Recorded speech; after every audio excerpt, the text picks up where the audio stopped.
Well, this is a quite fitting podcast episode because I just walked in from my barn in the backyard where my little goats, Toffee and Caramel, each just had triplet little babies. That's right. And I'm going to eat the placenta. No, I'm just kidding. I'm not going to do that. I might maybe centrifuge it and inject it. But either way, whatever I decide to do with that darn placenta, it's pretty relevant to today's show because in today's show, I interview a woman who wrote a book about sex, coffee, and chocolate while pregnant and babies on airplanes, and yes, even eating placentas and much more. She's called the Mama Natural. You're going to dig this episode. Whether you have kids or you don't have kids, you want to have babies or you don't know how to have babies, or you wonder where babies come from, anything like that, you will love today's show. But I have to tell you about something that has just about nothing to do at all with babies. A way to crank your muscle gains to new heights by flooding your muscles with a maximum amount of amino acids without actually increasing your protein intake by a single gram. And if you're taking, 100 plus grams of protein because you're that guy or gal at the gym every single day from shakes and supplements and bars, and you're not getting the results that you'd expect, and instead you feel bloated and gassy and maybe even get the runs or feel like you're crapping out a straw all day, that's where this stuff comes in. So this is a 1-2 combo supplement package. Part 1 is made up of masszymes, which are these proteolytic enzymes, incredibly effective at breaking down protein. Part 2 is something called P3OM, which is the only nutritional supplement that exists in probiotic form that's been shown to assist with the protein assimilation of any proteins that you eat, especially combined with these enzymes. And you get a 10% discount on the 1-2 combo of masszymes and P3OM probiotic. How, you ask? Go to bengreenfieldfitness.com/biopt. That's bengreenfieldfitness.com/BIOPT. That's automatically going to get you 10% off of your order of masszymes and this P3OM probiotics. bengreenfieldfitness.com/biopt. And you don't need a discount code. You just go straight there. That's pretty handy, huh? This podcast is also brought to you by a sampler pack of my favorite mushrooms on the face of the planet. I had a guy over at my house yesterday, and he woke up, and I just basically had a whole range of mushrooms out on the counter for him. Not those kind of mushrooms. Mushrooms that you put in a coffee, like a mushroom hot cacao mix, cordyceps mushroom elixir, lion's mane, great little nootropic, chaga, wonderful for the immune system, reishi, which I personally use for sleeps and napping, and of course the world famous low acidity, low caffeine, but incredible pick-me-up mushroom coffee. You can get all of this in what is called the mushroom sampler box, so you too can set it out on your kitchen counter for dumping lots of goodness into your coffee or your tea. To do this, you go to foursigmatic.com/sampler because these mushrooms are made by Four Sigmatic, the best mushrooms on the planet. FOUR sigmatic.com/sampler. And that will get you instant access to this amazing sampler pack that I've just talked about.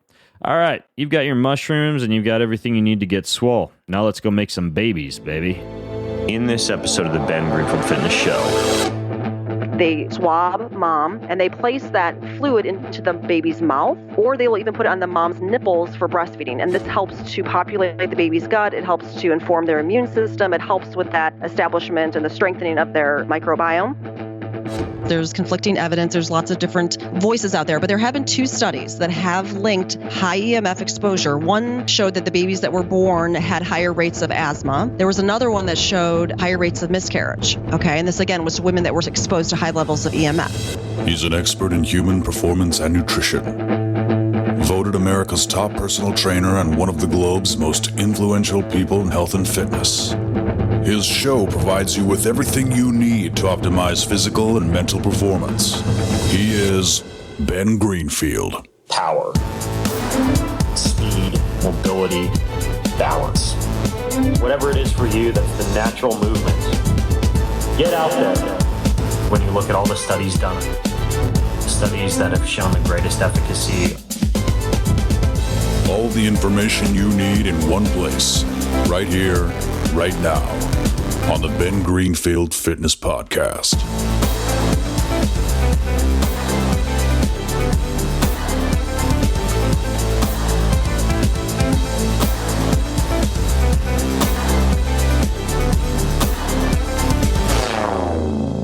folks. It's Ben Greenfield, and lately I've had a keen interest in all things babies and childbirth. I'll let your own imagination go absolutely wild about why that might be. But in the midst of researching childbirth and how to have a baby the right way, not only have I found myself giving advice to plenty of friends who have approached me about more than just, say, muscle building or fat loss or jumping over a fire during a Spartan race, but also about things like, raising as I've said in the past, a tiny superhuman. I, of course, have twin boys. They're 9 years old, and my wife and I had, perhaps we'll fill you in on today's show, quite the adventure giving birth to those little fellas. But my guest on today's show is a much bigger wealth of knowledge than I am. I actually just finished her tome, I suppose it could be called, on natural pregnancy and childbirth. It's called The Mama Natural Week by Week Guide to Pregnancy and Childbirth. I happened to be on vacation with my kids and my wife in Seaside, Oregon, so spent the 6-hour drive down going through her absolutely excellent book that I now think just about every expecting parent, especially mother, should read and should own, because it's chock full of things that I never had heard of before and things I'd never considered before. Everything from the accuracy of home pregnancy tests to the best natural remedies for morning sickness to flying when you're pregnant, and how to mitigate the issues with smart technology and radiation with babies, having sex while pregnant,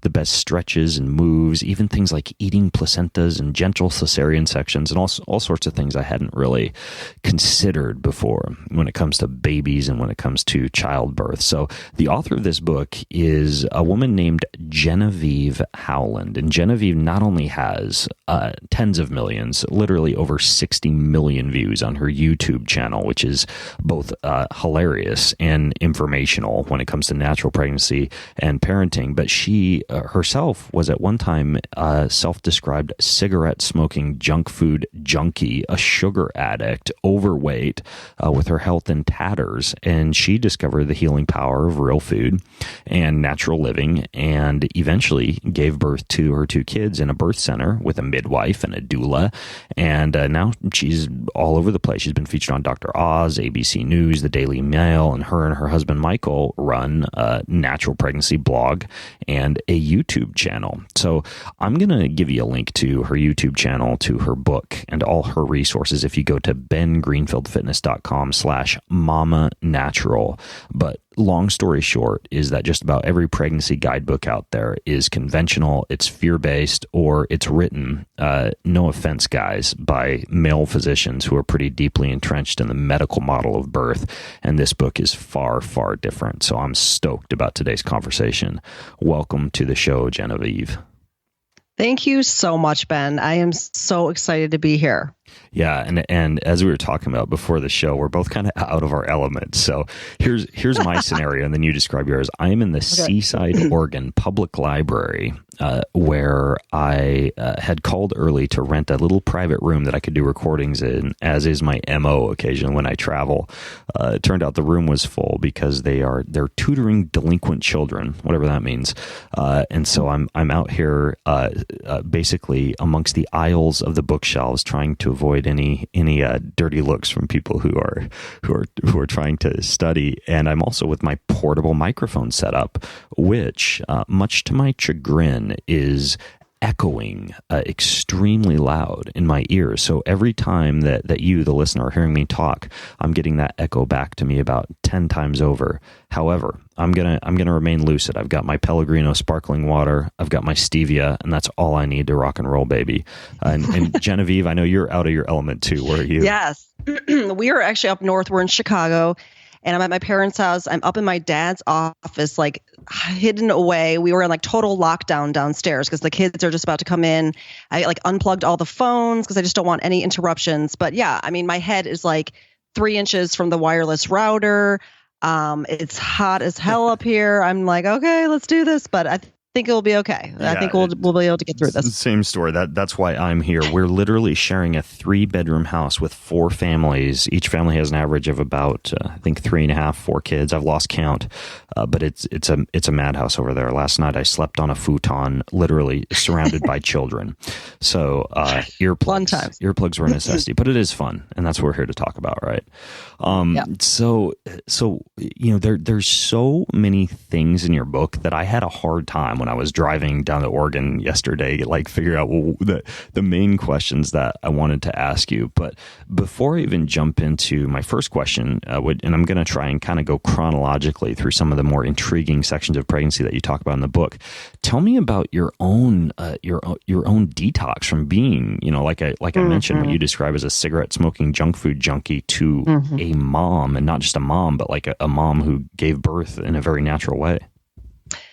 Yeah, I mean, it's pretty amazing where I've come from. So yeah, I mean, when it started like in the end of high school, where for me, it's like sugar is like a drug. It's kind of like an alcoholic with, alcohol. So, while some people can have like a cookie or two, I want to have like the whole package. And I just started binge eating. And at that time, there wasn't a lot of people talking about it. It was either you were anorexic or you were bulimic, but no one just ate food, just let it sit inside of themselves and just gain weight and more weight. And so it was also very lonely because I felt like there wasn't a lot of people I could talk about my issue. And it really was a coping mechanism, you know what I mean? And to kind of deal with life and emotions and all that kind of stuff and growing up and things like that. So yeah, so I went to college. I gained like the freshman 40. College was an absolute nightmare because it's like you have this little pass. You can go into the cafeteria at any time, and it's just like a smorgasbord of like carbs and sugar. And finally, by God's grace, I think it was the end of 1998, where I literally was like in my biggest pants. I couldn't even button them. I was binging all day. I tell people I had my last supper, which was a McDonald's supersized meal. And I was like, I cannot do this anymore. I just kind of finally hit a bottom. And I did realize about a year earlier that sugar was my trigger.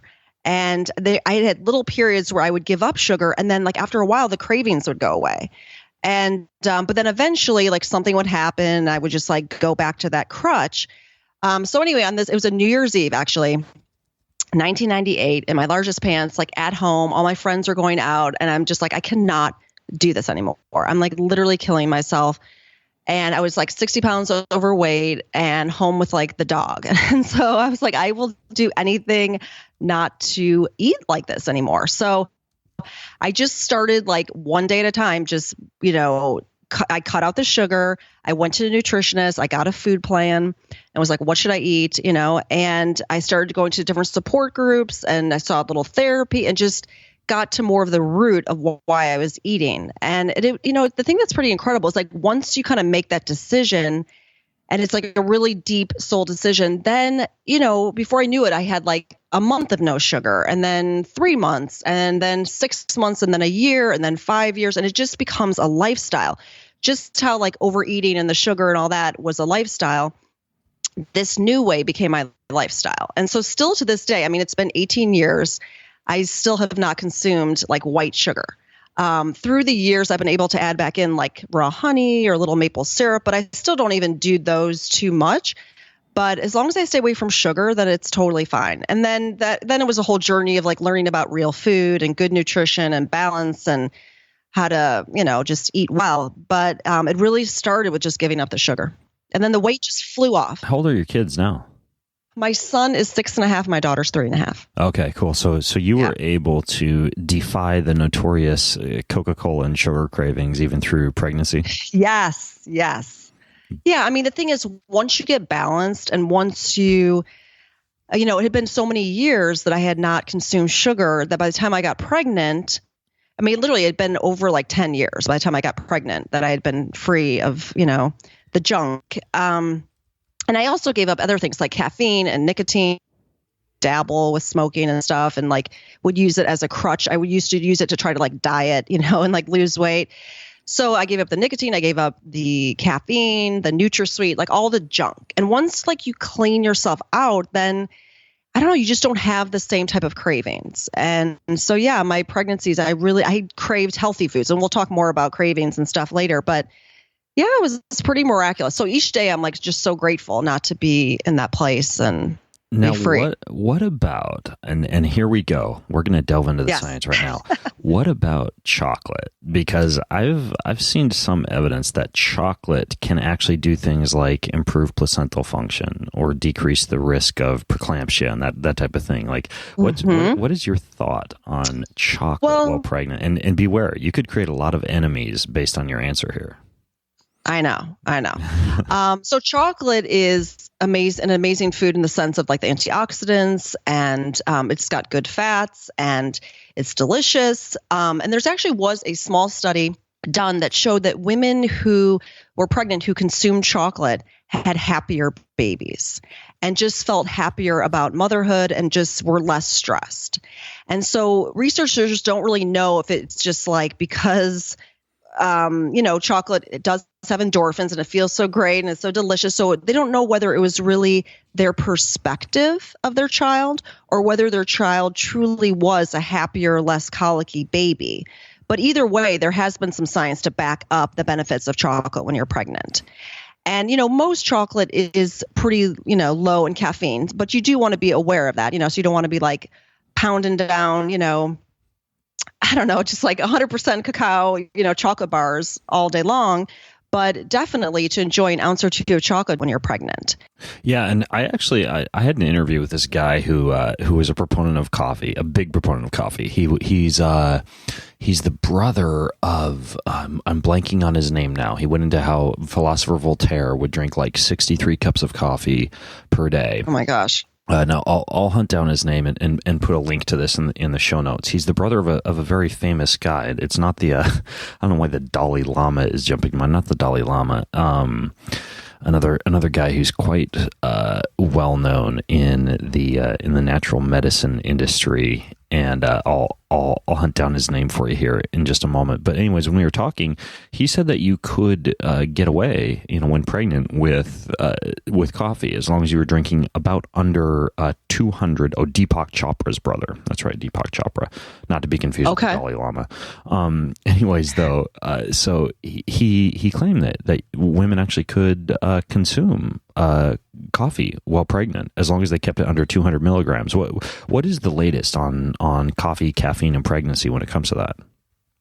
Yeah, I think 200 is a good number.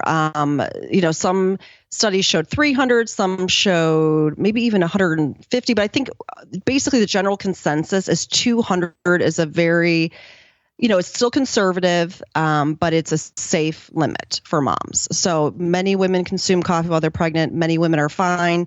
It is interesting that some women who love coffee, as soon as they hit that first trimester, they have an aversion to it, and that is the wisdom of the body and trusting that. So a lot of women naturally will cut back. They're just not as interested in it. They, might have a weak cup or something like that. But yeah, generally speaking, coffee can be safe. Caffeine can be safe. 200 milligrams in my research, that was kind of the safe, threshold. Okay, got it. Now, the other thing that I think should be taken into consideration with these chocolate studies is that I believe flavanol is the active component of the chocolate, and in many cases, when you see these studies on chocolate, they're literally using flavanol and not actual chocolate. Interestingly enough, in some of these studies, so it should all be taken with a grain of salt or a grain of flavanol in this case. But regarding eating in general, right? So we know that some amount of chocolate can be healthy, and we know that up to 200 milligrams of caffeine is probably okay, and you don't have to completely forego coffee. But what about calories in general? And I know you get into this in the book a little bit. Like, do new moms really need to be eating for two, or is there like some more precise way to figure out how many calories you should be eating? Do you just let yourself eat ad libitum to appetite, keeping your fingers crossed that you're going to grow a healthy baby and not get diabetes? Do you have to count your calories? What's the best way to figure out calorie count when you're pregnant? Yeah, so that's a great question. So first of all, when I hear eat for two, kind of my skin crawls because that's such an old school term, but we still hear it all the time. And really, if you are a woman that's eating, 18 to 2,000 calories a day, you don't want to be eating 4,000 calories a day. That's hard to do, and it wouldn't be good unless you're like a, professional athlete or something like that. So the whole eat for two, I think what is a better way of framing it is eat in consideration of two. Now you have this child growing inside of you. You want to be making good choices, nutrient-dense choices to the best of your ability. I mean, in that first trimester, it can be tough. If you're not feeling well, carbs are really good. They taste really good and they help sometimes with that like acid stomach and stuff. So you just do as best as you can. And that's why your, pre-pregnancy diet's important. And then usually by the second and third trimesters, you're feeling better and just really focusing on good nutrition then. In terms of calories, the general recommendation is like in the second trimester, 300 calories more. And then in the third trimester, 500 calories more. But I find women naturally gravitate. I mean, they naturally will just eat more and they don't really have to get into counting the calories. They'll be checking in with their doctor or their midwife. And if their weight is like out of line in terms of either too much or too little, they can make tweaks. But it is really incredible that when you become pregnant, the body's wisdom can really take over. And I really believe like in the validity of a woman's cravings. Now, if she's craving like, I don't know, Lucky Charms or Twinkies, then I don't trust the woman's cravings. But if she's craving, red meat or salads or pumpkin seeds or whatever it is, go with it, and just embrace it. For me, like in my second pregnancy, I am not a milk drinker. I never have been. I just don't like the way it tastes. And all of a sudden, in my first trimester, I was craving milk. I drink a quart of milk a day. Now, this is actually a recommendation from the Weston A. Price Foundation. I remember seeing that and being like, that is crazy. Like, who would drink that much milk? And there I was drinking a quart of milk a day. But as soon as the first trimester passed, I never had another craving. I never drank it again. So anyway, I like women to follow their cravings as long as they're relatively, they're real food and it can be nourishing. Because I think, again, our bodies are so intelligent and they can guide a mom in what she really needs. Now, one thing that you mentioned there, and that's great advice. You said, by the way, how many 100 calories in the first versus the third trimester? So now first trimester, they generally say like, you don't really need more calories. Okay. The baby, is so small. It's, but again, like in my first trimesters, I probably did eat more, at least with my first pregnancy. And so again, like, don't get too worried about it. And some of it is like a faith walk. I mean, it is amazing how the body takes care of itself. I remember, I got into my third trimester and I had gained like 30 something pounds. I'm thinking, oh my gosh, like I'm going to be like at 45 pounds. I was just getting concerned. And it was like the last 6 weeks, I don't think I gained 1 pound. And the midwife's like, that's totally normal. It can definitely happen. You're losing amniotic fluid. It's totally fine. So she wasn't concerned, but it totally worked out. I gained like 35 pounds, which was good for my frame and everything like that. And it's good. So there is almost like your body kind of balances out usually. I mean, sometimes that doesn't work out, but yeah, so the first trimester, no additional calories. The second trimester, 300. Okay. The third trimester, 500. And you mentioned that you were drinking milk, and I think we should bring up this idea that the idea of the placental barrier, right? How it actually is permeable to a lot of pollutants and pesticides and PCBs, BPAs, all sorts of different acronyms rolling around in my head, and heavy metals. And I know that can be an issue, but when it comes to something like milk, for example, were you concerned about that? I mean, did you select like organic milk from, or were you careful about whether it was pasteurized versus non-pasteurized? I mean, how careful does a mom need to be when it comes to toxins like this? Well, I think, that's, I think all moms should be cautious, obviously. And it's such a personal risk reward type situation. And, with these cravings, I actually had access to really fresh, really delicious, and really safe raw milk. And I had been getting it for years. My son drank it, my husband drank it, so I had seen, and I knew their safety standards and I knew, the farmers and everything like that. So I felt safe drinking it. There's been studies that show that raw milk is actually a low risk food when it comes to contamination. However, there are always those cases where it can be contaminated. So again, a woman has to weigh the pros and cons and make that choice. To me, I felt like it was the cleanest, freshest, most bioavailable milk I could find. So, again, no doctor or midwife is going to recommend drinking raw milk. That's going to be something that would not be recommended. But I felt comfortable, given the relationship and the history I had with this particular farm.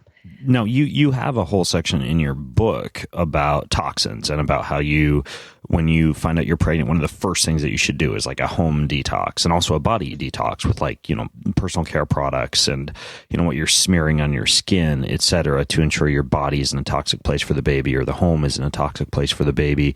And I think a lot of people already know that they shouldn't necessarily be using chemical cocktails to clean their home. But are there things that you think, even among healthy and aware moms, fly under the radar when it comes to toxins or chemicals?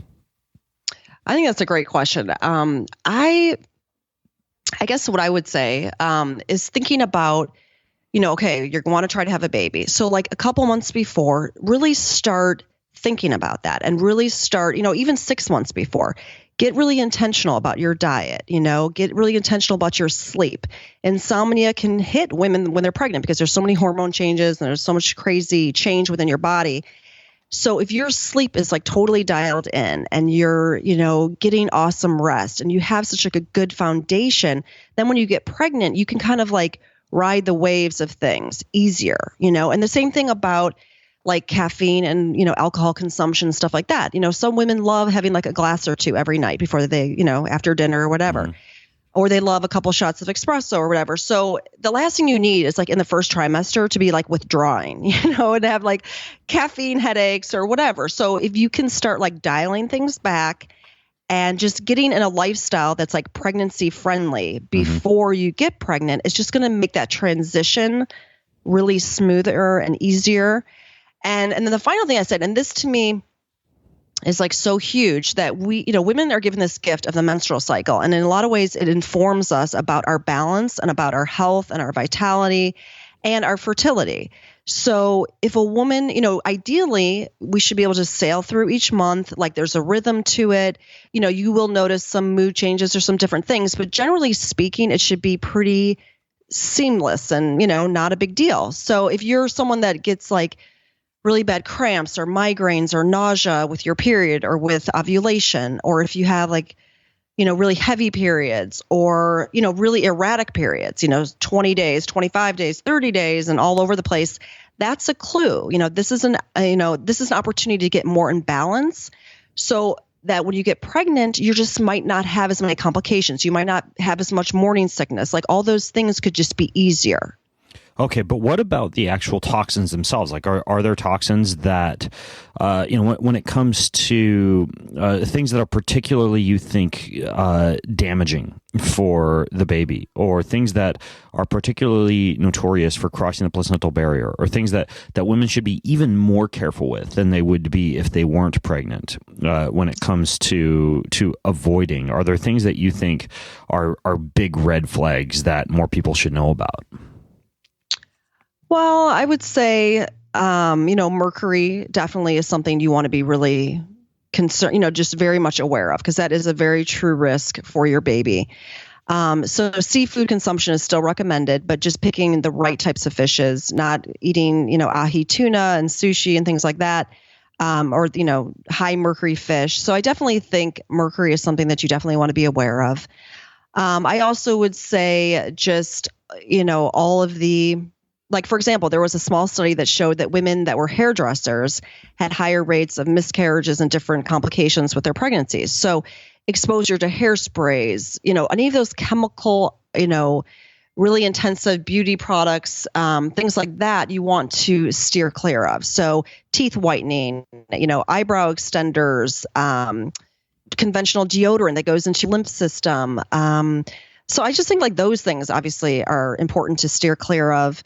And you just generally don't want to be doing a lot of detoxification when you're pregnant. So this is not a time to be doing saunas or, coffee enemas or just different things that are going to be flushing and dumping toxins into your system, because because they wind up in the placenta, or?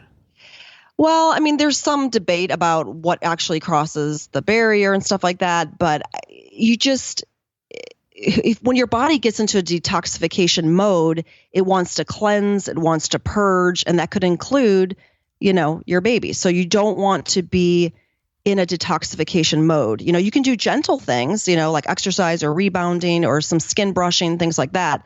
But it's not a time to be like undertaking, detoxification measures. So if you find out you're pregnant, basically don't go do the Ben Greenfield Fitness 17 Ways I'm Detoxing My Body podcast. No. Okay, good to know. So, note to self, all you mothers out there, dads, it's probably okay. And actually, I know you do have a lot of tips for dads, for increasing sperm count and things like that in the actual book. And so guys, don't tune out. This is actually a good book for you to check out too. But one thing, probably relevant to both moms and dads, and something kind of relevant to me lately, just again, like opening the kimono. My wife and I actually thought we were pregnant for about 2 months until literally like 2 weeks ago, because she tested positive 3 times on a home pregnancy test. Wow. Not like one of the the HCG blood tests that you can order from a laboratory, which I think are a bit more accurate from what I understand. But it was a home pregnancy test. How common is that? That's really wild, because I have not seen that often. However, I was looking on Amazon, like the different pregnancy tests, and I've seen this now a lot where women are like, I am heartbroken. I thought I was pregnant. This test told me I was positive. I really don't understand how this could happen. You know what I mean? Because generally speaking, we should not be producing HCG. You know what I mean? And that's what these tests are supposed to be detecting. Urinary HCG, right? Yeah. Yeah. I mean, it's more common that you're seeing,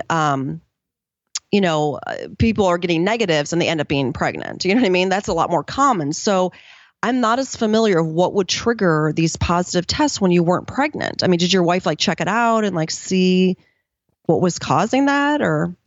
Oh, well, she wound up getting a blood test for the human chorionic gonadotropin, this HCG. And the way I understand it is when a fertilized egg attaches to the uterine lining, or when you get that implantation, you get the formation of the placenta, and the placenta starts producing HCG, and that gets into the bloodstream, it gets into the urine, so it should go up quite a bit. But what happened was she took a home pregnancy test, and I was not doing any type of HCG lotions or anything like that myself, so I don't think I could have gotten HCG on the test. They flagged her as pregnant for several tests in a row, and then she got the blood test, and it flagged it as negative. So it's really interesting. Anyways, though, kind of a complete aside, but I would say, in my own experience, it looks like perhaps for some reason these blood tests that you order, and we just ordered one from Direct Labs, just like an online wholesaler of lab tests. It appears to be a little bit more accurate than urine tests. I wasn't sure if you would know the answer to this, but for you people out there, who want to do like the double check and make sure, it looks like maybe blood, could be the way to go here. And perhaps blood is much better. Yes. There's a doc who could pipe in the comment section and let us know why that might be. But I found it quite interesting. Okay, so I want to move on to some practical tips. Let's start with exercise. We of course have some very fit moms who are listening in, and we've done podcast episodes in the past that I'll link to. If you go to bengreenfieldfitness.com/mama natural, I've interviewed women who are crossfitting while pregnant, for example. But what's your take on exercise and pregnancy, and particularly your claims that if you exercise while pregnant, you will wind up having a smarter baby? Yeah. I think exercise is wonderful when you're pregnant. I think, some women like myself, I actually am drawn to exercise because you feel so powerless in so many ways. Your body's like being taken over, and it just feels good to move it and to just get your circulation going, and it boosts your mood and your just everything. It's good for your, elimination. So I am a huge believer in exercising while you're pregnant. There's very few circumstances where you should not exercise. In terms of like the level of what you do, it's really, what you did before you were pregnant, you can continue on to a certain level. It's really, again, as the mom is exercising, if she's finding herself so severely winded and just really uncomfortable and feels lightheaded, that's a sign like, okay, I've pushed it too hard. Again, I don't think pregnancy is a time to be like trying to like beat personal bests and stuff like that. but it's definitely a time to be active, and it does help the baby. There was a study done on the University of Montreal that compared moderate exercisers with those who did not, pregnant women. And the women that exercise, and this was literally like 20 minutes 3 times a week. So we're not talking like a lot of movement. They found that their babies had more cerebral activation. So there was more brain activity, just more going on there. So they concluded that exercise actually can, help your baby's brain function. That's interesting. I wonder if, and by the way, the photograph I've seen of that study is hilarious. It's a baby with their head covered in electrodes, like with I assume they're doing a QEEG or something like that. It's hilarious looking to see this tiny little bald head covered in these electrodes. Anyways, though, I'm wondering if that's because the brain-derived neurotrophic factor, which is like this miracle grow for the brain, if that crosses the blood, or not the blood-brain barrier, but the placental barrier, in the similar way that toxins do, or what exactly is happening. But it's very interesting. I would imagine that it could wind up in the breast milk as well. Yet another reason to exercise while pregnant. Now, my wife did a lot of swimming. That was her go-to, which we found when we researched it is actually quite therapeutic for the baby. They like that movement of the water, that swaying of the water back and forth. And again, I will link to it in the show notes. There is a gal out there named Cassandra Forsyth, who has a website called Girls Gone Strong, and she's a strength conditioning specialist. She's a registered dietitian. She's a certified sports nutritionist, and she wrote a book called The New Rules of Lifting for Women. And during that podcast episode, she actually detailed her CrossFit routine that she followed while pregnant. And so, I think you need to be careful with that, especially, even if not from a stress standpoint, from a biomechanical standpoint, in terms of your SI joint, your hips, et cetera, and making sure that you take good care of those. But either way you look at it, I'm a fan of swimming. She's a fan of CrossFit. You're a fan of exercise. And what I found fascinating was that you actually see an increase in child intelligence when you do that. So another reason to move. Eat chocolate and exercise. Yeah, and I think also like any exercise, like water is awesome because you have that buoyancy. It can help there's even some like that believe it helps the baby move around in utero better. Like if a baby's breech, it can help it flip a baby. But anything too that like helps your pelvis area, like keeping it balanced, aligned, like the modern world, especially when you work in an office and you're at a desk all day, that's really not a great position to be in, as you're growing this baby. And so if you can get things like like an exercise ball or medicine ball or birthing ball to sit on instead of a chair, that can really just like engage your core, engage your pelvis. What is a birthing ball? Well, it's basically like we call them birthing balls, but I think they're called exercise balls or medicine balls. They're like those big blow up balls that people use to work out and then like roll a stability on. ball. You know what I'm talking about? Yeah. So in the birthing community, they're called birthing balls because they're really awesome to labor and to use, when you're actually giving birth. How would one use that during labor? Well, you can like lean over them, and kind of sway your hips, and kind of open that. Some people just like to sit on them and do contractions just sitting on the birth ball. What else? I don't know. Some people just like to kind of sit and rock back and forth, kind of in the, rhythm of labor.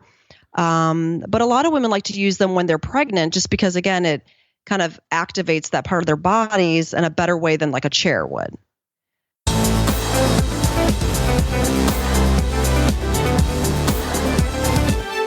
Hey, I want to interrupt this podcast about babies to instead talk about bugs. That's right. Bugs. Did you know 80% of the world, but not really Americans or people in industrialized societies because we think all we can eat is cows, they eat bugs.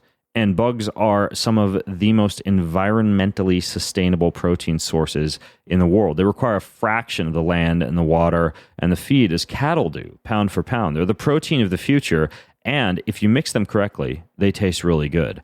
And I have a recipe utilizing one type of bug called a cricket. It was developed by an award-winning 3 Michelin-starred chef, the former head of R&D at the Fat Duck, which is ranked the #1 restaurant in the world during his tenure. And these bars are paleo-friendly, no gluten, no grains, no soy, no dairy, no refined sugar, extremely high in protein, and the host of other minerals that crickets have to offer one. They're called Exo bars, and you can get a sampler pack with all of their popular and amazing flavors, including banana bread and including peanut butter and jelly. Just saying, you may want to throw those into your cart. You get the whole sampler pack for less than $10. That's almost 25% off. So you can go discover what all the hype of this bug eating is about. Here's how. Go to bengreenfieldfitness.com/exoprotein. That's bengreenfieldfitness.com/EXO protein. This podcast is also brought by something that might go quite handily along with those crickets for cooking.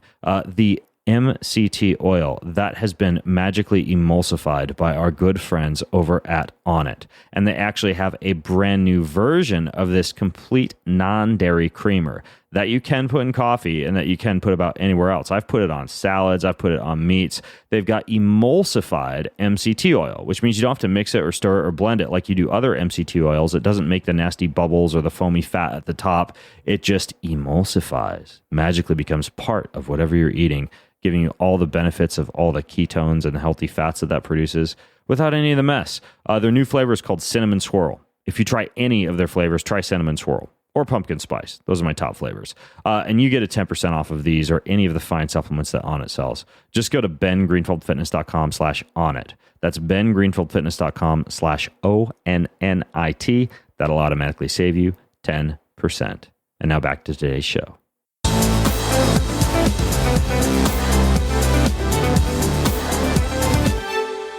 Now, I would imagine when it comes to actual movements for preparing for a pregnancy, especially when we're talking about a natural pregnancy, and I want to delve into your take and experience with a natural pregnancy here in a little bit. This idea of a yogic squat. Do you know what I'm referring to? I think it's called malasana in yoga, or malasana, as a true yogi would say. This idea that you're in the same position as you'd be if you were on like a squatty potty. It's a stretch I personally do in the mornings. It helps out quite a bit with a bowel movement. Getting down in that low position, dropping your butt to the ground, feet wide, toes turned out, kind of pushing the adductors out to either side with your elbows.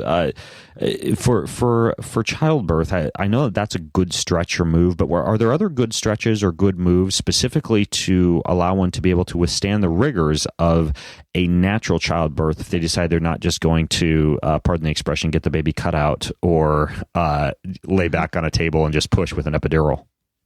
Yeah. Like I said, I think, doing anything with the pelvis. So there's like butterflies that are really good where you kind of put your feet together and your legs are out in front of you and you kind of rock your legs back and forth. I don't know if it's hard to explain how to do the movement, but if you just Google butterflies, you'll understand like the movement. Pretty common stretch. Okay. So, and then pigeon pose, puppy pose. Pigeon pose to me was like my favorite because it just opens up your hips in such an awesome way. And puppy pose is also kind of like that relaxed child pose almost, right? In yoga. Exactly. Yeah. Yes. So those are really good. Yeah. I know Katie Bowman, she's a huge movement person and she really loves squats for, pregnant moms.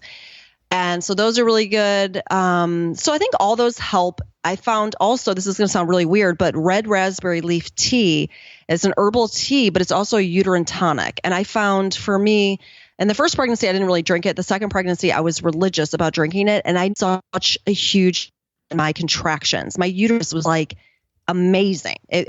My contractions were so efficient and so strong. And my first birth, they were like kind of weak and like irregular and fickle. And so anyway, red raspberry leaf tea has been known to be this uterine tonic. It strengthens the pelvic area. It really kind of tones those muscles. So I encourage women, like once they hit their second trimester, to start drinking it. And my midwife was a huge believer. She's like, this is what helped me with each of my births. And I didn't listen to her the first time, but the second time I did. And it made a really big difference. I understand that's supposed to be pretty good for morning sickness as well, right? Yeah, it can. There's some women find that because it can be like balancing, for hormonal things. And there's also some good minerals that can help with morning sickness. So yeah, if you could choke it down, that's the thing. It's like, there's a lot of great things for morning sickness, but sometimes people are so sick they can't, the thought of drinking tea makes them want to go to the toilet, But yes, if they can drink it, it can also be helpful. The one thing about it, and that was kind of what freaked me out in my first pregnancy, is it is a uterine, I don't want to say stimulant, but I remember drinking it. Like I think I was like 8 weeks pregnant or 10 weeks pregnant. And I felt like some uterine cramping and it freaked me out. Mm-hmm. So the general rule of thumb is like, if you can wait to the second trimester, it's probably, it's probably safer, I guess. Or There's been no studies that show that it leads to miscarriage, but I think the conservative approach would say second trimester might be better to start on it. And be careful, again, when it comes to metals, because tea is one of those things. Tea and protein powder are two things that tend to be very high in metals and toxins if you're not careful. So choose your tea wisely. I'll try and hunt down some metal-free red raspberry leaf tea and get that into the show notes for those of you who are concerned about that. Now, when it comes to morning sickness, if you could choose 1 to 2 additional must-haves or best natural remedies to have on hand for morning sickness, what would you choose? That's so hard because there's so many different angles you could go. But I would say anything that you can do to help support digestion. I think a lot, because that's where all of our symptoms come up. It's the nausea, it's the acid stomach, it's the, indigestion. So supporting digestion. So sour foods. I found for me with one of my pregnancies, if I would eat my meal, I would feel fine. And then right after I finished it, I just started to feel gross and just nauseous and just yuck. And so I would cut up a grapefruit like a little kid does, like with the orange slices, like the smiley face. And I would just eat the grapefruit after each meal. And it was like a game changer. And so grapefruits in particular, like, I don't know if you've ever heard of the gallbladder flush or the liver flush, like you drink grapefruit juice as part of this because it does stimulate the gallbladder. It stimulates, your bile production. So any kind of sour food will really do that. So lemons or raw apple cider vinegar.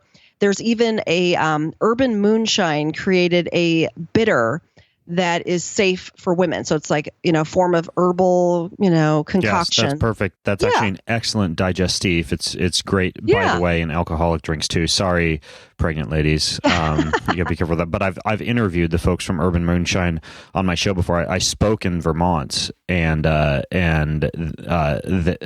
found their product in Vermont when I was speaking there, and I interviewed them on I'll hunt down the interview and put a link to it in the show notes. But yeah, it's the folks at Urban Moonshine. They do a bitter that's great. But you were about to say something else. Yeah, the other thing I would just say is acupuncture. So I think it's very balancing. I go to an acupuncturist. He's amazing. And he told me the story of a woman hospitalized. She was on fluids and IVs and different things. But anyway, and this happened with every pregnancy. And then she started seeing him, and it was like night and day. I mean, it just really, she was able to eat again.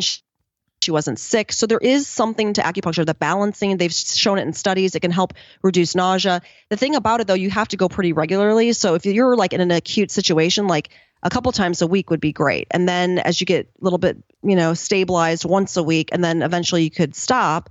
But I think acupuncture is a great tool that's safe and that can be really effective. Yeah, and I've actually personally been experimenting a bit with electrical alternatives to acupuncture, meaning that I interviewed people who recently developed an energy medicine device that uses a very low-level pulsed electromagnetic field therapy. You hold it up against different meridian points, and it acts very similarly to acupuncture. And I've done both acupuncture as well as this. And the cool thing about this is, of course, you don't have to get in your car and haul your butt over to an acupuncture clinic or hunt down an acupuncturist and schedule. But it's the interview that I did was with a gal named Wendy Myers. It's called it's a scanner. It's a Ness Health scanner. I believe the actual device is called a My Health. Really interesting though. I've been playing around with it a lot as an alternative to things like acupressure or acupuncture.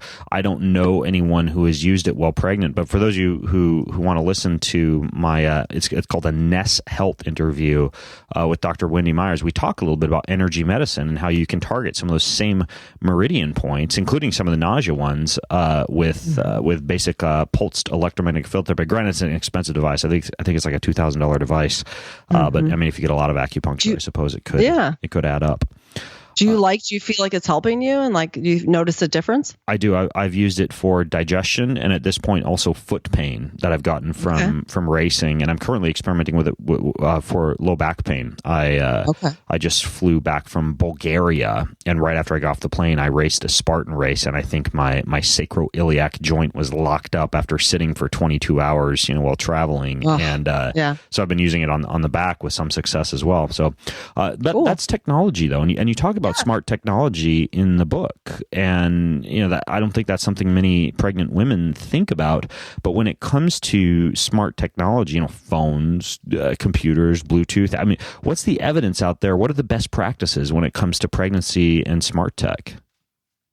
Sure. So there have, of course, with EMFs and all that, there's mixed opinions, there's conflicting evidence, there's lots of different voices out there. But there have been 2 studies that have linked high EMF exposure. One showed that the babies that were born had higher rates of asthma. There was another one that showed higher rates of miscarriage. Okay. And this, again, was women that were exposed to high levels of EMFs when they were pregnant. So I think it's important to take a conservative approach. I mean, it's just, there's no way about it. But we live in a very high-tech world, so it can be challenging. And I think whenever you talk about this, moms sometimes are like, don't take my iPhone, or I'm not going to live like in a cave, or what's that really mean? And there's a lot of really simple things moms can do. I mean, just one simple thing, like a lot of my friends, it drives me crazy. They'll take their iPhone and they put it in their bra. And I'm like, what are you doing? Don't put that, put it on airplane mode. Okay. Don't carry it on your body. So simple things like that. The other thing is it's really tempting when you're pregnant. And I know this because I did this with my first child until I knew better, to use your belly as like a table. You know what I mean? So you put your laptop on and you're working away, and the thing is hot as can be, and the fan's going off, and it's just, so there are one example, one company is called Belly Armor, and they make blankets and use even a tube, and you just literally put it over your belly, and it's a shielding mechanism. So that's a great thing to do. I mean, interesting. Yeah, Belly Armor. Okay, yeah, I see. You can get these on Amazon, and those actually offer some amount of protection against EMF. Yes. Interesting. Yeah. And I've used in the past, of course, because that's one of my pet peeves is when I see someone frying their gonads with their laptop in. I realize the laptop is, based on the name, designed for your lap. But at the same time, what I use is a device called a Hara pad. It's basically a Hara pad, and there are other variations of this. I interviewed folks from this company called Defender Shield that makes some of these type of things, but it's an anti-radiation pad. It's got different layers of tech in it that stave off, in my own experience, the propensity for one's balls to hurt once a laptop has been in your lap for about a half hour. And my wife uses one, I use one, and it's one of those things where I just don't want some of my body's relatively important organs exposed to EMF. And I agree, this is all the more important for someone who has a growing human inside of them. Yes. So this is called Belly Armor.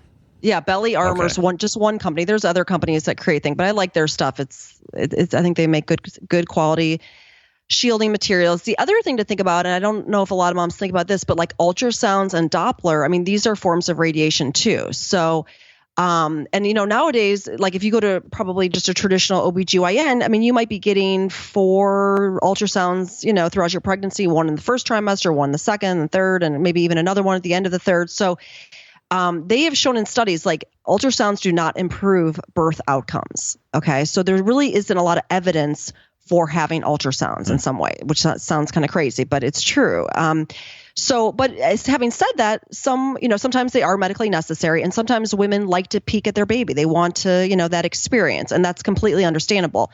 But so what I always tell moms is okay, if you want to minimize it, just get one ultrasound, wait till that mid pregnancy scan.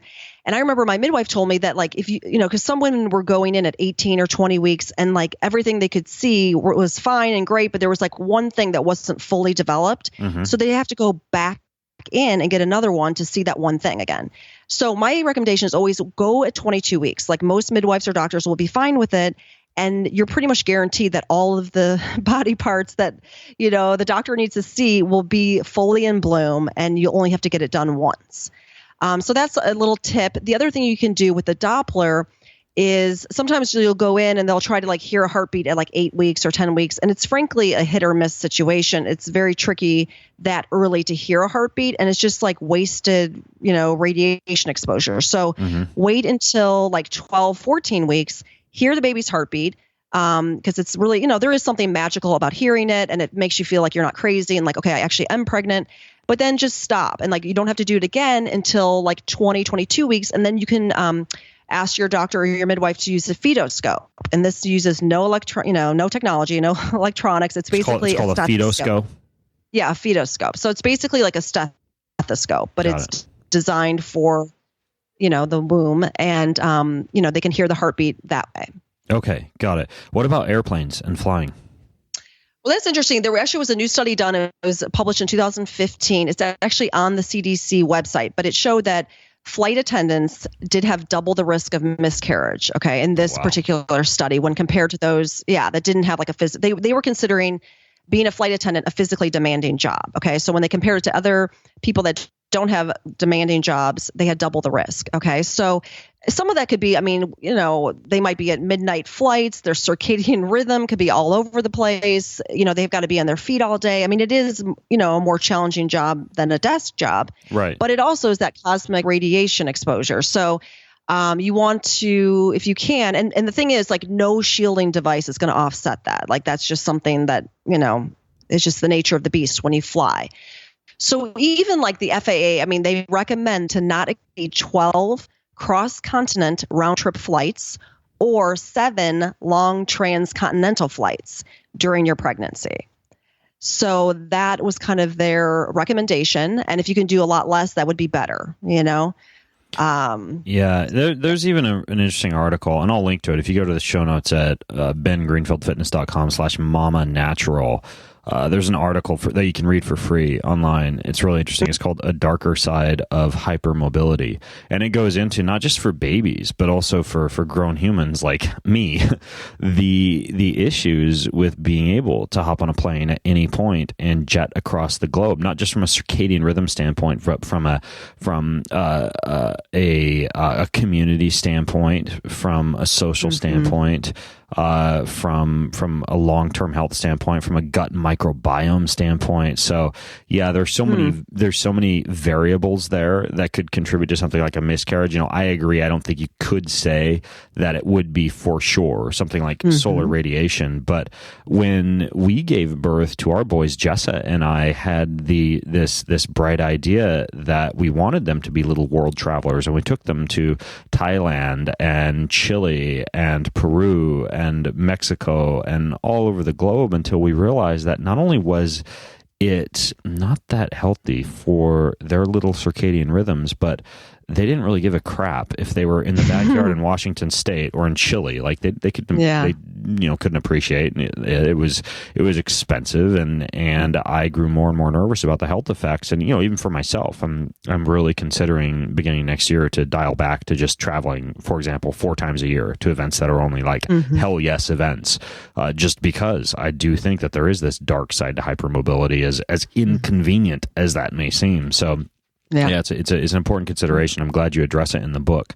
Now, moving on to something a little more fun than radiating yourself and miscarriages and morning sickness. What about having sex while pregnant? What are there any risks or anything like that? I know you have a whole chapter in the book on it, but tell me what your thoughts are on that and why you would even bring that up in an entire chapter. Sure. Well, I think there's a lot of misconceptions about sex, and women can get fearful. And it's pretty much very similar to exercise to me, that with very few exceptions, sex is perfectly fine, perfectly healthy, and you can go on as usual, So during pregnancy, it's like, have fun. In fact, I know for myself, it was the only time in my life I could identify with a teenage boy. I was like, it was so awesome. Sex during pregnancy actually can be some of the best sex of your life for women, because you have more blood flow, you are more sensitive. It's really can be amazing. So some women actually have this kind of like sexual revolution when they're pregnant, and who would have thought, right? Most people don't think of that, but obviously in the first trimester, you could be tired, or if you're nauseous, you might not be having sex as much. But the second trimester, the third trimester, I'm sure it gets like interesting towards the end. Like if you get really big, I mean, with your wife having twins, I can imagine like, you have to be a little bit more inventive maybe, but have fun with it, enjoy. The only thing we found, like in doing the research, that could be dangerous, and this is one thing you do not want to do, is you don't want anyone to blow directly into your vagina. So I don't think that happens very often, but Noted. It actually can. Yeah. So just something to think about if your wife gets pregnant again. And it's it can cause something called an air embolism, and there have been some deaths as related to this. So that is the only thing we found. And now, again, there are some special circumstances if a woman's extremely high risk, if there's, she's on extreme bed rest, things like that. But this is truly the exception. Like for most women, you're totally golden. Okay, this heard on the Ben Greenfield Fitness Podcast. Do not blow into one's vagina while pregnant. That's actually good advice. Now, what about another fringe concept? This idea of post-birth eating the placenta. I hear all sorts of things back and forth about the nutrient density of it. We didn't do it for various reasons, including the fact that, and perhaps I can tell this story and you can tell your birthing story. We wound up giving birth at the hospital, and I don't like to eat things that were exposed to all the MRSA and staff and everything else at the hospital. But what's the evidence or the idea behind the concept of eating the placenta? Yeah. So the thing about eating placenta, I mean, when I first heard it, I'm like, it did not appeal to me at all. But in my community, like so many women have raved about it, and they have, women that struggled with like postpartum depression, with low milk supply to the point where they couldn't nurse their kids, to, having a harder time healing and recovering and having energy. Their lives are like transformed by just consuming their placenta. So it definitely like piqued my interest. I'm like, there might be something to this. I want to look into it. And there really isn't a lot of evidence. There haven't been a lot of studies. It really isn't an ancient practice, even though I think there's this idea that it is. The placenta has been revered and it's been honored in, cultures and stuff like that. Sure. And dogs do it. Yeah, you're right. It wasn't that common, right? This whole idea of placenta consumption. But having said that, my take is, do it, get it encapsulated. Of course, there's some like hardcore moms that will freeze it and like shave off chunks and like put it in their smoothies and eat it that way. I know. Which, God some bless people you. will encapsulate it. I believe that the Kardashians did it, or at least one of them did it. Yeah. So encapsulation is like very palpable. It's very easy to get down. Do it. And then it's like, the thing is so nice about it. I did it with my second birth. And if you like it, you can take it. If you don't like it, you can stop taking it. And it gets out of your system very quickly. But it's just like a nice little insurance policy that could potentially help. You know what I mean? Because you never know how you're going to be postpartum. And it's just nice to have it. And it's not something you can go back. This is like a medical waste. Like people, at hospitals, they'll just dump it. Like you can't go back and get it. So, I say it's a couple $100 from the feedback I've received. I think it's worth a shot if you're open to it, and then try it. And if you like it, great. If you don't, then you can stop taking it. Are there vitamins that are supposed to be in it? I mean, similar like liver, is it a storehouse of fat soluble vitamins or anything like that? Yeah. Yeah. I mean, it has iron. It has, definitely has nutrients. I mean, it is similar to an organ meat, right? So it's got the fat soluble vitamins. It also has, it's hormones and different things. So like some women actually will make a tincture also of their placenta, and they'll use it during menopause. So that's interesting. Yeah, I guess for me, I would imagine that, let's say it does have the same nutrient density as other organ meats do. When you look at things from a pure like survivalist or conservational or zombie apocalypse standpoint, like it would make sense to waste not, want not. I would just say that you would need to be careful. Like, for example, and I know I've brought it up a few times, so I might as well tell the story now. We had several doulas. We had a midwife. We had the whole like little water tub with the turtles on the cover of it for the home water birth, and we had everything set up for a home birth. I believe we even had one of those stability balls in our little birthing room there at the house. We took the course where the husband helps the wife to breathe. I forget the name of it. Is it Lamaze? Yes, we took the Lamaze course. So I was there helping my wife for over 10 hours. I sustained bruises for a couple of weeks. Her sharp elbows digging into my thighs as she pushed. multiples with her tiny, petite little hip. She would have been that woman who would have like died in the wild, wild west giving birth. And after 10 hours, like absolutely nothing. And we kept checking the hearts over and over again, and the babies were fine, but Jessa was fading, and we were getting pretty concerned. So we wound up getting in the car, driving to the hospital, and undergoing a C-section to get the twins out. And it was a nightmare at the hospital. Like, we requested that the twins stay with us and be breastfed, and I'd wake up in the middle of the night, and the nurses had taken them to the station, and they were feeding them soy milk and injecting glucose into them, and all sorts of nasty things happen. And we eventually had to make a special request to just like get out of the hospital as soon as possible so that we could get the kids out of what is, in my opinion, one of the more dangerous places to be. Granted, there are times when a baby does need to be in ICU, but that wasn't the case with our kids. It was more just the idea was we had trouble getting them out, but after that, it's like we didn't need much help at that point. So we were kind of one of those folks who started off with the natural childbirth and then had to wind up doing it at the hospital via C-section. And of course, we supplemented with probiotics and colostrum and breastfed. Did all the things to ensure that the kids had their gut microbiota restored to the point that it would have been at had they done like a vaginal birth and been able to swallow a little bit of mom's fecal matter going down the birthing canal and all that jazz. But ultimately, it was a very unpleasant scenario giving birth in the hospital. And of course, I at that point wouldn't have been that interested in eating the placenta, having gone through that experience. Yeah. However, for you personally, you gave birth to your kids naturally, or did you use one of these birthing centers? I used I was in a birthing center. So, and those are really nice because they're, designed just for birth. You're not going to have other patients there. You know what I mean? It's just for birth. They're really cozy. They have big queen beds and big tubs, and it's just designed for birth, and midwives run them.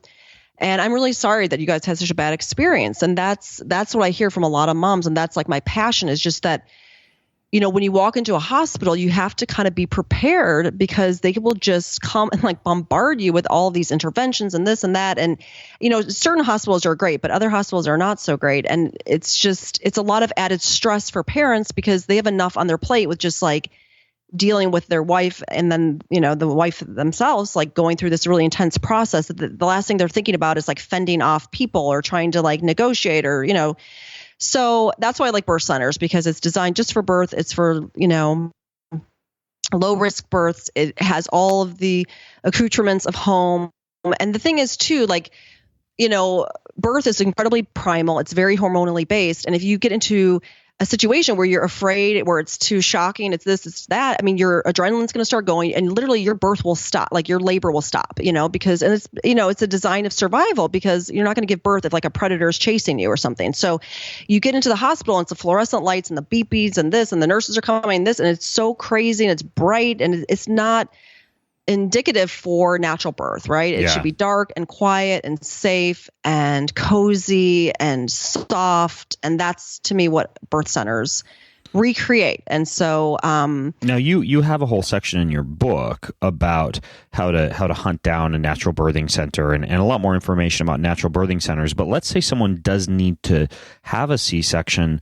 I believe you also have a section in there on an alternative form of a cesarean section that I hadn't heard of before, but I think you just referred to it as like a gentle C-section, I think. A gentle cesarean. Yeah, so I'm a huge believer. Like I'm a C-section baby myself, okay? And so I was actually an elective C-section baby. So your wife actually gave your sons like benefits from just going through, because she did go through some birth, 10 hours of it. So any amount of birth is beneficial for baby, so anyway, so gentle cesarean. So I'm a huge believer. It's like you can always redeem things, right? So, some women need cesareans. They will literally die. Okay. In fact, if the WHO, if they see percentages like less than 10% in certain areas, they get concerned that those communities don't have enough medical care, and people are dying basically. So thank God we have cesareans. They save lives. But there have been study after study after study that show that C-section babies have higher risks of inflammatory bowel disease, obesity, diabetes, arthritis, even cancer. Okay. So, and I really believe a lot of this is gut microbiome driven. Well, yeah. And if I could jump in, I think part of it is probably that. Part of it is that parents do not do a good job restoring adequate microbiome status via the use of things like probiotics and breast milk. And also, I think that the type of parent who would automatically opt for an epidural and a C-section might also be the kind of parent who would stray away from natural childbirth and maybe not live as natural a healthy lifestyle anyways. I think that might be part of it as well. There might be a lot of confounding variables there. Like they might be the average like McDonald's Coca-Cola chugging type of person eating a standard American diet. So there's that as well to take into consideration.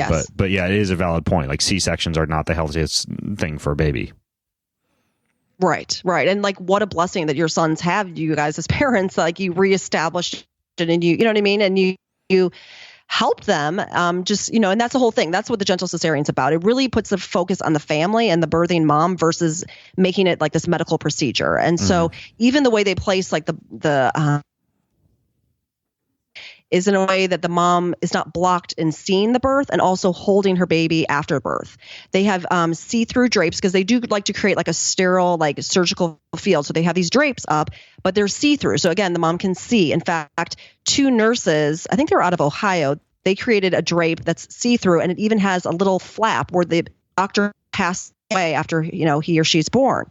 So that's another thing that's really wonderful. The wife, the mom is part of this experience. The doctor also, which is really cool, he'll make the incision and then let the baby kind of squirm out. Okay. And it kind of, recreates the baby getting squeezed through the birth canal, which helps them get rid of a lot of fluids. They pick up a lot of fluid from being in a sack of fluid for 9 months. But it also, just helps them get out of their lungs and it's good for them. So that's another thing that's kind of cool that they recreate. They also delay the cutting of the cord. Usually if you have a C-section, they cut the cord immediately. And there's actually a lot of benefits for leaving the cord intact till it stops pulsating. So for several minutes. So they do that.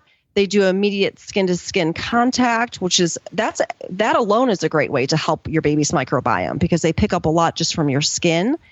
And then they do something called the vaginal swab. And this is really what it sounds like. They, swab mom and they place that fluid into the baby's mouth, or they will even put it on the mom's nipples for breastfeeding. And this helps to populate the baby's gut. It helps to inform their immune system. It helps with that establishment and the strengthening of their microbiome. So that's super cool. And so it basically supports like that first hour after you give birth. Ideally should be this magical hour where you're bonding, you're connecting, you guys are flooding each other with endorphins from the skin-to-skin contact. The skin-to-skin contact also helps to regulate the baby's heart rate and breathing and even blood sugar. So it's really beneficial for both the mom and the baby and the dad. The dad should get in on it. And it just, they don't, in most C-sections, it's like they whisk baby off, they clean them, they wrap them, they put them in a heater, and they're busy like sewing up mom. Well, they do all of this. They're literally like sewing up mom as the mom is like breastfeeding and as the mom is like in skin to skin, connection with her child. So it's super cool. It's like one of my passions, but it's really not common. It's like so new school. Like it's like in less than 1% of hospitals. So like, there's a long way we have to go with it, but it's a really awesome way to do a C-section. Yeah, I love it. And I know in your book you have a lot of information on these natural birthing centers and also ways to get one of these gentle C-sections. So you guys can access the show notes over at bengreenfieldfitness.com/mama-natural. bengreenfieldfitness.com/mama-natural. Genevieve, I have kind of an interesting question for you because you're pretty immersed in the natural pregnancy movement and in the birthing, the birthing industry, I guess you could say. Do you think there's anything really interesting coming down the pipeline in terms of ways that you think women will be giving birth differently, 5 or 10 years from now, whether that's robots and artificial intelligence or whether it's something a bit more natural than that? Like, what do you see coming down the pipeline when it comes to this industry of childbirth or the way that humans actually bring other humans into the world? Mm-hmm. Well, I think it's an awesome question. I think, God willing, like gentle cesareans will become the norm in hospitals. I think, we're finally, I feel like even like Western med is really now seeing the power and like the importance of the microbiome. So I think I would, love to see that. And I think we will eventually get there. I also think like home births and birthing center births will continue to grow because just more and more studies come out about their safety, about how they're actually safer. There's better outcomes for baby and mom, obviously in most, low risk situations. So I think we're going to continue. We already are seeing an increase in home births and in birth center births. That's just going to continue. So I think eventually, we will get to a day where women don't give birth in hospitals, unless it's a medical emergency, unless they do need a cesarean, and then it will be a gentle cesarean. So when we get to that day, it will be a very happy day. But I just think that, like in Europe, most women are giving birth outside of the hospital. Hospital is for sick patients, for people that need emergency care, for surgery, things like that, not for a very ordinary yet very miraculous process of birth.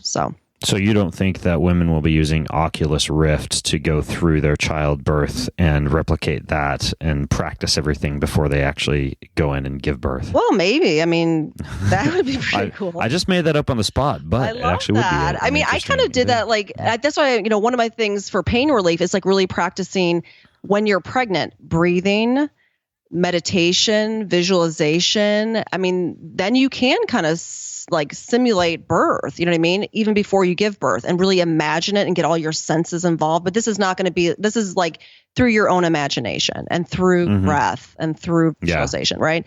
So yours is a more like, tech way of doing that. But yeah, I think all that's hugely helpful just to imagine it, to envision it, and then it will become that. Interesting. Well, Genevieve, this is fascinating. Your book was a super fun read. And again, if you're expecting, if you plan on expecting, if you want to be expecting, whatever, or if you know someone who is, this book is called The Mama Natural Week by Week Guide to Pregnancy and Childbirth. Quite a mouthful, but quite a good book as well. So give it a read. I'll link to it in the show notes at bengreenfieldfitness.com/mama natural. In addition to everything else we talked about, from what I'm able to hunt down for red raspberry leaf tea, to my interview with the folks at Urban Moonshine and Wendy Myers, to belly armor, to that article about hypermobility, my interview with the guy who did the coffee podcast, and much more. So check all of it out at bengreenfieldfitness.com/mama natural. And in the meantime, Genevieve, thanks for coming on the show. Thank you so much for having me, Ben. It was so fun. Awesome. All right, folks. Well, I am Ben Greenfield along with Genevieve Howland, signing out from bengreenfieldfitness.com. Have a healthy week. You've been listening to the Ben Greenfield Fitness Podcast. Go to bengreenfieldfitness.com for even more cutting-edge fitness and performance advice.